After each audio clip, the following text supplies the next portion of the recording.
الحمدللہ رب العالمین والعاقبۃ للمتقین والصلاۃ والسلام علی رسول الکریم اما بعد۔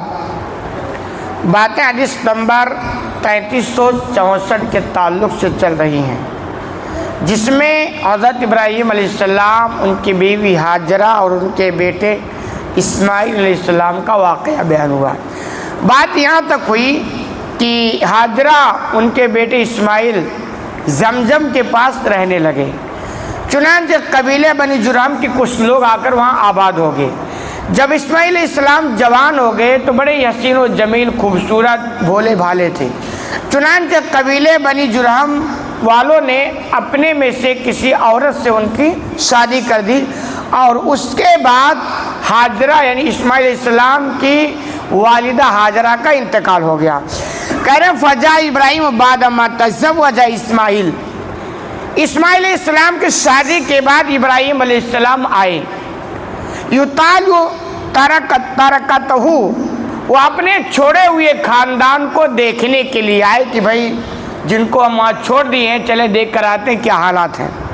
فلم جدید اسماعیل، تو ابراہیم علیہ السلام جب آئے تو اسماعیل علیہ السلام کو انہوں نے گھر پہ نہیں پایا، یعنی جہاں چھوڑ کے گئے تھے، جہاں رہتے تھے، وہاں اسماعیل علیہ السلام موجود نہیں تھے۔ فسال امرأۃ عنہ، تو ابراہیم علیہ السلام نے اسماعیل کی بیوی سے اسماعیل کے بارے میں پوچھا، یعنی بھائی شوہر کہاں تمہارے ہیں، اور انہوں نے یہ نہیں بتایا کہ میں ان کے والد ہوں، یہ بالکل نہیں بتایا، راز کی بات رہی۔ تو ابراہیم علیہ السلام نے اسماعیل کے بارے میں ان سے پوچھا۔ فقالت خرجہ یبتغی لنا، چنانچہ بیوی نے جواب دیا، یعنی اسماعیل کی بیوی نے جواب دیا علیہ السلام کہ وہ ہمارے لیے روزی روٹی کے تلاش میں نکلے ہوئے ہیں۔ یہ بات سمجھنے کی ہے۔ کون تھے؟ اسماعیل علیہ السلام، پیغمبروں میں ان کا شمار ہوتا ہے، بڑے متقی پرہیزگار، لیکن وہ بھی یہ سمجھتے تھے کہ مسلح بیٹھ کے پکڑ کے بیٹھے رہیں گے تو روزی نہیں ملے گی، کیونکہ دنیا کی یہ فطرت ہے کہ روزی روٹی کے لیے ہاتھ پیر مارنا پڑے گا اور میدان میں نکلنا پڑے گا، یہ ہے۔ تو ہمارے یہاں دینداروں میں سب سے بڑا مسئلہ نا، جو جتنا بڑا دیندار اتنا بڑا بے روزگار۔ کیوں؟ وہ سمجھتا چونکہ میں تو اب نماز پڑھنے لگ گیا ہوں تو اب تو اللہ رب العالمین ہمیں ایسے ہی دیتا رہے، اور بسا اوقات یہ گمراہی کا ذریعہ بھی بن جاتا ہے، جانکاری نہیں ہوتی۔ کیوں؟ پھر وہ کہتا ہے یار میں تو نماز پڑھتا ہوں، روزہ رکھتا ہوں، دیندار ہوں، سب کچھ ہوں، پھر بھی میں پریشان ہوں، اور فلاں بندہ ہے، شرابی ہے، کبابی ہے، جواری ہے، پھر بھی وہ خوشحال ہے۔ پھر ایک وہ دن آتا ہے نا، بندہ کھسک جاتا ہے اور دینداری کو چھوڑ دیتا ہے۔ تو یہ جہالت ہے۔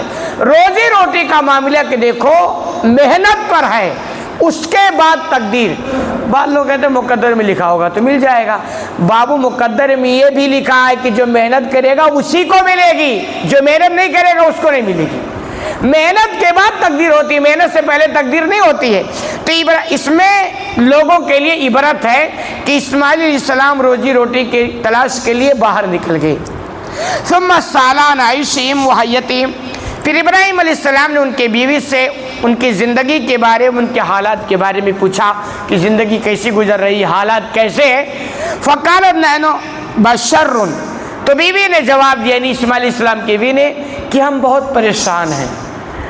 نحن بضیق وشدہ، ہم بڑی تنگی کی زندگی گزار رہے ہیں، یعنی اسماعیل علیہ السلام کو وہ دور بہت ہی تنگ دستی کا تھا۔ تو بیویوں کا مسئلہ جانتے ہی ہیں، عورت کہاں برداشت کرتی ہے، شکوہ شکایت تو نہ شکری تو ان کے زبان پر ہوتا ہے، فوراً جڑ دیا کہ ہم بہت پریشان ہیں، تنگ دستی میں جی رہے ہیں۔ اور یہ بھی ہے کہ دیکھیں آدمی دنیا میں ہے نا، کبھی بھی کوئی ایسا آدمی نہیں ملے گا جس کی زندگی میں ہمیشہ ویسا ہی رہتا ہو، نرم گرم ہمیشہ رہتا ہے۔ کبھی حالات بنیں گے آپ کے جیب میں ہزاروں ہوں گے، اور کبھی حالات خراب ہوں گے آپ کے جیب میں پوری کھانے کے لیے 5 روپیہ بھی نہیں ہوں گے۔ یہ ایسی دنیا کا سسٹم ہے، ایک حال پہ کبھی بھی کوئی نہیں رہتا ہے۔ تو یہ بھی ان کے حالات تھے، وہ پیغمبر تھے، نبی تھے، لیکن حالات اتنے خراب ہیں روزی روٹی کی تلاش میں، لیکن پھر بھی اب چونکہ وہ جھوٹ تو نہیں بولی، لیکن پھر بھی یہ شکایت میں آتا ہے۔ تو کہہ رہے پر شکت الیہ، چنانچہ بیوی نے ابراہیم علیہ السلام سے شکایت کر دی کہ بھئی بڑے پریشان ہیں، تنگ دستی جی رہے، یہ انہوں نے بیان کر دیا۔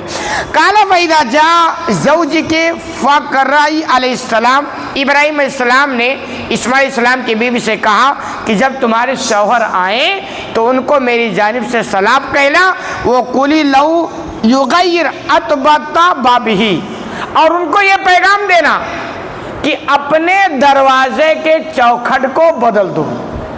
دو چیز، پہلا کام آتے ہی میرا سلام، یہ بھی اچھا چیز، آپ کہیں کوئی پیغام بھیجے نا تو اس کے ساتھ پہلا کام ہے سلام، یہ سنت انبیاء کی۔ اور کہہ رہے سلام کے بعد دوسرا ان کو فرمان دینا کہ اپنے دروازے کی چوکھٹ کو بدل دینا۔ فَلَمَّا جَاءَ اسماعیل كَأَنَّهُ آنَسَ شَيْئًا، جب اسماعیل علیہ السلام گھر آئے تو وہ کچھ انسیت محسوس کر رہے تھے، یعنی ان کو لگا کہ کوئی ایسا آدمی ہمارے گھر پہ آ کے گیا ہے جو ہمارے جانا پہچان، کچھ انہوں نے آثار دیکھا ہوگا، تو انہوں نے کہا کہ کچھ لگتا ہے کوئی آیا تھا، انسیت محسوس کی۔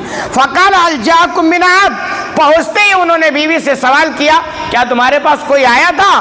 قالت نعم، بیوی نے جواب دیا ہاں ہمارے پاس کوئی آیا تھا۔ جان الشیخ قضا و قضا، بیوی نے کہا ہمارے پاس ایک بزرگ آدمی آئے تھے جو ایسے ایسے تھے، یعنی حلیہ انہوں نے بیان کر دیا۔ فسالنا عنک فاخبرتہ، چنانچہ انہوں نے آپ کے بارے میں سوال کیا تو ہم نے بتا دیا کہ روزی روٹی کی تلاش کے لیے باہر گئے ہوئے ہیں۔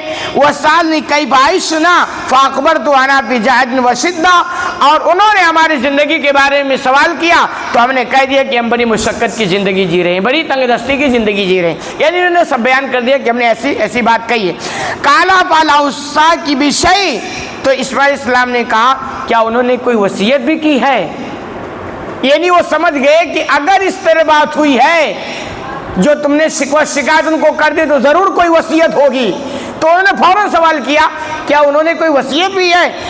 قالت نعم، تو بیوی نے کہا ہاں، انہوں نے امرنی ان اقرأ علیک السلام، انہوں نے مجھے حکم دیا ہے کہ جب آپ کے شوہر آ جائیں تو ان کو میری جانب سے سلام کہنا، وَيَقُولُ غَيِّرْ أَطْبَاقَ بَابِكَ، اور انہوں نے یہ بھی کہا کہ جب آئیں تو ان سے کہہ دینا کہ اپنے دروازے کی چوکھٹ کو بدل دیں، یہ پیغام انہوں نے دیا ہے۔ قال ذاک ابی، اچھا یہ اشارے کی بات تھی نا، اگر وہ یہ کہتے کہ وہ آئیں گے ان سے کہہ دینا کہ تم اپنی بیوی کو طلاق دے دینا تب تو پنگا ہو جاتا نا کہ یہ کون آدمی ہے اور کیسی کیسی بے تکی باتیں کرتا ہے، تو انہوں نے اشارہ سمجھنے والا سمجھ جائے گا، تو انہیں بتائیے کہ ایسا ایسا انہوں نے کہا ہے۔ قال ذاک ابی، اسماعیل علیہ السلام نے اپنی بیوی سے کہا وہ ہمارے والد تھے، وہ کون تھے؟ والد تھے۔ قد امرنی ان افارقکی الحقی بعلکی، انہوں نے مجھے حکم دیا ہے کہ میں تم کو اپنے سے جدا کر دوں، ایسا ہے تو اپنے گھر والوں کے پاس چلی جاؤ۔ فطلقا، چنانچہ اسماعیل علیہ السلام نے بیوی کو طلاق دے دیا۔ وتبوس منہ مخرا، اور پھر انہوں نے انہی قبیلے بنی جرم سے دوسری عورت سے شادی کر لی۔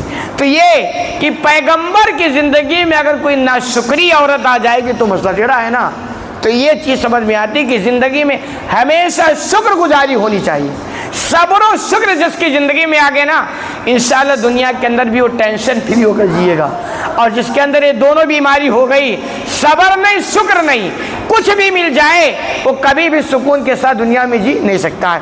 حدیث لمبی ہے، باقی بات انشاءاللہ اگلی درس میں۔ اللہ رب العالمین سے دعا ہے کہ الہ العالمین تمہیں کہنے سننے زیادہ عمل کرنے کی توفیق عطا فرمائے۔